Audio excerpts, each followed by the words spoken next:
वारे को झाड़ियों के बीच एक प्यारी सी चिड़िया दिखाई दी है। उसे देखकर वारे हैरान हो जाता है क्योंकि ये चिड़िया देखने में इंसान जैसी लग रही थी। इस पक्षी का शरीर इंसानों जैसा था, लेकिन उसकी बाहें पंखों की तरह थी और वो किसी जादुई परियों की तरह लग रही थी। वारे को लगता है कि ये पक्षी अपने परिवार से अलग हो गई है, इसलिए वो आवाज देकर इस पक्षी के परिवार को बुलाने की कोशिश करता है। लेकिन जब कोई नहीं आता तब वारे इस पक्षी को अपने घर लेकर आता है। जब वारे की पत्नी इस पक्षी को देखती है तो वो हैरान रह जाती है। वो कहती है, ये तो पक्षी के रूप में एक लड़की लग रही है, क्या हमारी जिंदगी में खुशियों का ये तोहफा आया है? वारे कहता है, हाँ, ऐसा पहले कभी नहीं देखा गया, ये पक्षी रेयर स्पीशीज है। वो दोनों पक्षी को एक टोकरी में रख देते हैं। वारे बर्ड को उसी जगह रखने का फैसला करता है जहाँ से उसने इसे पाया था, लेकिन उसकी पत्नी उसे रोकती है और कहती है, जब तक इसका परिवार नहीं मिल जाता तब तक इसे हमारे पास रहने दो। वारे भी अपनी पत्नी की बात मान लेता है। उनके कोई बच्चे नहीं थे, इसलिए वो दोनों फ्लोरा का अच्छे से ख्याल रखते हैं और उसका नाम फ्लोरा रखते हैं। वारे की पत्नी फ्लोरा के लिए कपड़े बनाती है और उसके पंखों को ढक देती है ताकि किसी को ये पता न चले कि फ्लोरा एक पक्षी है। वो दोनों फ्लोरा के साथ घुल मिल गए होते हैं और उसे पाकर अपनी जिंदगी में बहुत खुश होते हैं। वारे की पत्नी फ्लोरा को अपनी बेटी की तरह मानने लगती है। वो उसे बोतल से दूध पिलाती है और वारे उसके लिए एक झूला बनाता है। वारे को डर लगता है कि कहीं फ्लोरा उन्हें छोड़कर न चली जाए। हर रात ये डर वारे को सताता है, लेकिन वो अपनी पत्नी के सामने से जाहिर नहीं करता। एक दिन वारे और उसकी पत्नी फ्लोरा को झूले पर बैठाकर बाहर घुमाने ले जाते हैं। उनकी खुशी देखते ही बनती है। जब फ्लोरा कुछ बर्ड्स को आसमान में उड़ते हुए देखती है तो उसकी आंखों में उत्साह झलकता है और वो चहचहाने लगती है, मानो उनसे कुछ कहना चाह रही हो।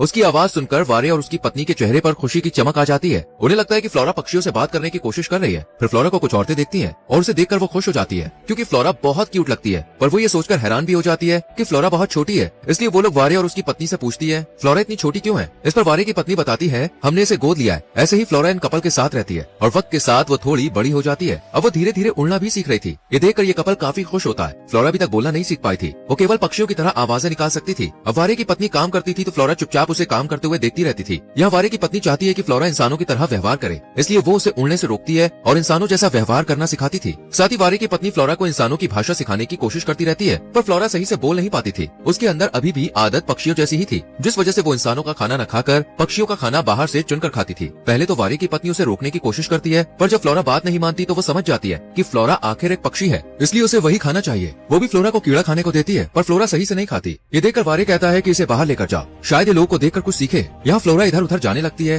जिससे वारे की पत्नी चिंतित हो जाती है। वो फ्लोरा को लेकर परेशान रहती है क्योंकि उसके अंदर इंसानों जैसा व्यवहार नहीं था। अगले दिन वारे की पत्नी फ्लोरा को लेकर एक कैफे में जाती है, जहाँ फ्लोरा को पिंजरे में कैद कुछ पक्षी दिखते हैं। वो पक्षी पिंजरे के अंदर अपने पंख फड़फड़ा रहे होते हैं। ये देखकर फ्लोरा के अंदर बेचैनी बढ़ जाती है। वो भी अपने पंख फड़फड़ाने लगती है और उसकी उड़ने की इच्छा जाग जाती है। ये देखकर वारे की पत्नी डर जाती है क्योंकि वो नहीं चाहती है कि किसी को पता चले कि फ्लोरा एक पक्षी है, इसलिए वो फ्लोरा को एक कैफे के टॉयलेट में ले जाती है और उससे कहती है, यहाँ तुम जितना चाहो उतना पंख फड़फड़ाओ। फिर वारे की पत्नी टॉयलेट का दरवाजा बंद करके बाहर उसका इंतजार करने लगती है। कुछ देर बाद जब वारे की पत्नी दरवाजा खोलती है तो वो देखती है कि टॉयलेट की खिड़की खुली हुई है। फ्लोरा उड़कर उन पक्षियों के झुंड के साथ जा रही है। ये देखकर वारे की पत्नी बहुत उदास हो जाती है और यहाँ से घर आ जाती है। फ्लोरा के जाने से उसकी आंखों में आंसू आ जाते हैं। कुछ देर के बाद वारे घर में आता है, तब उसकी पत्नी उसे सब कुछ बता देती है कि फ्लोरा उड़कर चली गई है। ये सुनकर वारे को भी अच्छा नहीं लगता। वो कहता है, एक न एक दिन तो फ्लोरा को उड़ के जाना ही था, पर अब जब वो चली गई है तो हमें इसे स्वीकार करना होगा। पर वारे की पत्नी बहुत ज्यादा दुखी होती है। ये देखकर वारे कहता है, फ्लोरा ज्यादा दूर नहीं गई होगी, हमें उसे ढूंढने जाना चाहिए। इसलिए वो दोनों अपना सामान पैक करने के बाद उसे ढूंढने के लिए जाते हैं। इधर हम फ्लोरा को देखते हैं जो बर्ड्स के साथ आसमान में मजे से उड़ रही होती है। उसे उड़ने में बहुत मजा आ रहा था और वो बर्ड्स के झुंड के साथ उड़कर आगे बढ़ रही होती है। तभी तेज हवा के कारण फ्लोरा अपने पंख पर काबू नहीं कर पाती और एक घर के अंदर आकर गिरती है। इस घर में एक छोटी सी लड़की रहती है। जब वो फ्लोरा को बिस्तर पर लेटे हुए देखती है तब वो उसके पास आती है और उससे पूछती है कि तुम्हें ये पंख कहाँ से मिले?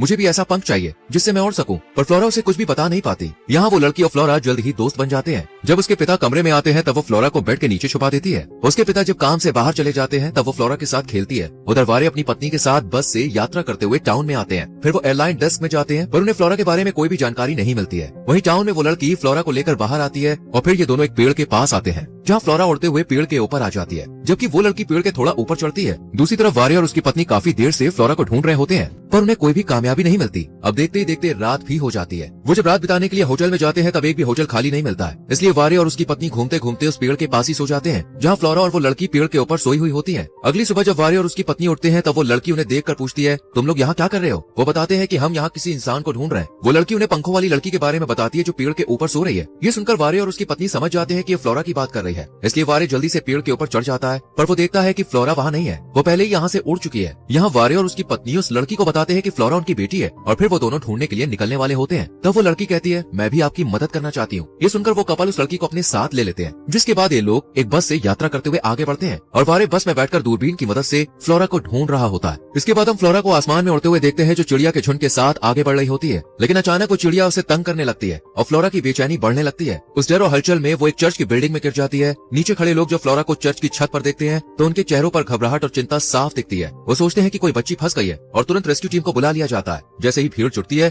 न्यूज रिपोर्टर भी मौके पर पहुंच जाते हैं और खबर जल्दी से फैल जाती है। रेस्क्यू टीम का एक आदमी चर्च की बिल्डिंग के ऊपर चढ़ता है। उसकी आंखों में घबराहट और चिंता की झलक होती है। जब वो फ्लोरा के पास पहुंचता है तब तक फ्लोरा उड़ चुकी होती है। नीचे खड़ी भीड़ में भय और अविश्वास फैल जाता है क्योंकि उन्हें लगता है कि कोई चील फ्लोरा को अपने पंजों में जकड़ कर ले गया। अब ये खबर पूरे न्यूज चैनल्स पर फैल जाती है। वारे और उसकी पत्नी जब न्यूज देखते हैं तो उनके दिलों में गहरी चिंता और दर्द की लहर दौड़ जाती है। वो दोनों उस लड़की के साथ उसी आदमी के पास पहुंचते हैं जो चर्च की बिल्डिंग में चढ़ा था। जब वो उसे बताते हैं कि फ्लोरा एक बर्ड है और उसे किसी चील ने नहीं उठाया बल्कि वो खुद उड़ के चली गई, तो रेस्क्यू टीम का आदमी हैरान होकर उनकी तरफ देखता है। फिर वो आदमी उन्हें विश्वास दिलाता है कि वो फ्लोरा को ढूंढने के लिए तैयार है क्योंकि उसने उसे दक्षिण की ओर जाते हुए देखा था। वारे और उसकी पत्नी के साथ वो छोटी लड़की आगे बढ़ते हैं। फिर जब वो जंगल में होते हैं तब उन्हें गोली की आवाज सुनाई देती है जो कुछ शिकारी चला रहे थे। उस माहौल में छोटी लड़की को अचानक एक कपड़ा उड़ते हुए कुएं में गिरते हुए दिखाई देता है। वो तुरंत कुएं के पास दौड़ती है और सभी लोग उसके पीछे आते हैं। कुएं के अंदर उन्हें फ्लोरा का कपड़ा दिखता है जिससे ये समझ आता है कि शायद फ्लोरा कुएं में गिर गई है। सभी लोग घबराए हुए हैं और छोटी लड़की रस्सी के सहारे कुएं के अंदर उतर जाती है, लेकिन अंदर सिर्फ फ्लोरा का कपड़ा ही मिलता है। अब सभी की चिंताएं और बढ़ जाती है। वारे की पत्नी की आंखों में डर और चिंता का समंदर उमड़ पड़ता है क्योंकि उसे लगता है कि शायद फ्लोरा को कुछ हो गया है। लेकिन वारे उसे शांत करने की कोशिश करता है और कहता है कि उसे उड़ने में दिक्कत हो रही होगी, इसलिए उसने कपड़ा खोल दिया होगा। ये शब्द उसकी पत्नी को थोड़ी राहत देते हैं, लेकिन वो जानते हैं कि खतरा अभी भी खत्म नहीं हुआ है। वो जंगल से आगे बढ़ते हुए फ्लोरा को ढूंढने की कोशिश करते हैं, लेकिन रात हो चुकी होती है। थक हार के वो पास के होटल में पहुंचते हैं और वहाँ अपने लिए कमरा लेते हैं। यहाँ उस छोटी लड़की की दोस्ती उस लड़के से हो जाती है जो उसकी उम्र का है। रात के अंधेरे में जब वो लड़का अकेले अपने होटल के कमरे में सो रहा होता है तो अचानक बिस्तर के नीचे से कोई हलचल होती है। वो डर के बावजूद हिम्मत जुटाता है और बिस्तर के नीचे झांकता है। उसकी आंखों में भय और अचंभा है और जब वो देखता है कि वहाँ फ्लोरा पड़ी है, भीगी हुई और ठंड से कांपती हुई, तो उसके चेहरे पर दया और राहत की झलक उभरती है। वो लड़का बिना समय गवाए फ्लोरा को जगाता है और वो छोटी लड़की तुरंत कमरे में आती है। जब वो फ्लोरा को देखती है तो उसके चेहरे पर खुशी और राहत की लहर दौड़ जाती है और दोनों के बीच एक अजीब सा भावनात्मक जुड़ाव बन जाता है। वो रात भर साथ रहते हैं। अगली सुबह वो लड़की वारे और उसकी पत्नी को बताती है कि फ्लोरा होटल के कमरे में है। ये सुनकर उनकी आंखों में उम्मीद की एक नई किरण चमकती है। पर जब वो लोग होटल के कमरे में आते हैं तब तक फ्लोरा खिड़की से उड़कर भाग चुकी होती है, जिससे वो लोग दुखी हो जाते हैं। जिसके बाद वो लोग उसे ढूंढने जाने वाले होते हैं, पर वो लड़की जाने से मना कर देती है क्योंकि उसे यहाँ पर एक दोस्त मिल गया है और वो कहती है कि वो बाद में अपने घर चली जाएगी। वारे और उसकी पत्नी साथ में रेस्क्यू टीम के आदमी पड़ते हैं। रास्ते में उस लड़की का पिता मिलता है जो अपनी बेटी को ढूंढ रहा होता है। वारे उन्हें बता देता है कि उसकी बेटी कहाँ है और वो उस लड़की का ख्याल अच्छे से रखने को कहते हैं। फिर ये लोग आगे बढ़ते हैं। कुछ देर चलते ही रेस्क्यू टीम का आदमी थक कर वहीं बैठ जाता है, इसलिए वारे और उसकी पत्नी उसे छोड़कर आगे बढ़ते हैं। फिर वो दोनों भी थक जाते हैं, इसलिए रुकने का फैसला करते हैं। रात में जब रेस्क्यू टीम का आदमी सो रहा होता है तब उसे बर्ड के चहचहाने की आवाज आती है। वो उठकर देखता है और एक बर्ड पेड़ की टहनी में फंसी हुई है जो कि कोई और नहीं फ्लोरा होती है। वो पेड़ में चढ़कर उसे बचा लेता है और फिर देखता है कि उसके एक पंख में चोट लगी है, इसलिए वो इसका इलाज करता है। जिसके बाद फ्लोरा उड़कर चली जाती है। अगली सुबह ये बात रेस्क्यू टीम का आदमी वारे और उसकी पत्नी को बताता है और फिर वो अपने घर के लिए निकल जाता है। फिर वारे और उसकी पत्नी बाइक से फ्लोरा को ढूंढते हैं। रास्ते में उन्हें दूरबीन की मदद से फ्लोरा उड़ते हुए दिख जाती है जो पक्षियों के झुंड के साथ उड़ते हुए समुद्र को पार कर रही होती है। ये देखकर वो दोनों बाइक से उतर जाते हैं और फ्लोरा को खुद से दूर जाता देख काफी दुखी होते हैं। पर इस कपल को भी समझ में आ जाता है कि फ्लोरा उड़ना चाहती है और वो एक पक्षी है जिसे हम चाहकर भी इंसान नहीं बना सकते और उसे पक्षियों के साथ ही रहना चाहिए। इसके बाद ये दोनों बस में बैठकर निकल ही रहे होते हैं कि तभी उन्हें फ्लोरा की आवाज आती है। वारे समुद्र की तरफ देखता है। फ्लोरा पानी में डूब रही होती है। ये देखकर वो जल्दी से उसके पास जाता है और उसे बचा लेता है। उन्हें देखकर फ्लोरा बहुत खुश होती है। इसके बाद ये लोग उसे अपने घर ले आते हैं और वारे फ्लोरा का पंख ठीक करता है जहाँ चोट लगी हुई थी। फिर रात में ये लोग खाना खाते हैं और खूब मस्ती करते हैं। अगली सुबह वो लोग देखते हैं कि फ्लोरा खिड़की के बाहर पक्षियों को देखकर उड़ने की कोशिश कर रही होती है। ये देखकर वारे और उसकी पत्नी फ्लोरा को बाहर ले जाते हैं और उसे आजाद करने का फैसला करते हैं क्योंकि उन्हें एहसास हो जाता है कि फ्लोरा एक पक्षी है और उनके बीच वो नहीं रह सकती, इसलिए वो लोग फ्लोरा को आजाद कर देते हैं। जिसके बाद वो आसमान में उड़ जाती है और इसी के साथ मूवी खत्म हो जाती है। दोस्तों, अगर आपको फ्लोरा जैसी बर्ड मिलेगी तो आप क्या करोगे? उसे अपने पास रखेंगे या छोड़ देंगे? अपनी राय कमेंट सेक्शन में जरूर दें। वीडियो को लाइक और शेयर करके चैनल को सब्सक्राइब करें, बेल आइकॉन प्रेस करें जिससे आने वाली मूवीज एक्सप्लेनेशन आपसे मिस ना हो। मिलते हैं अगली वीडियो में। Bye bye, take care.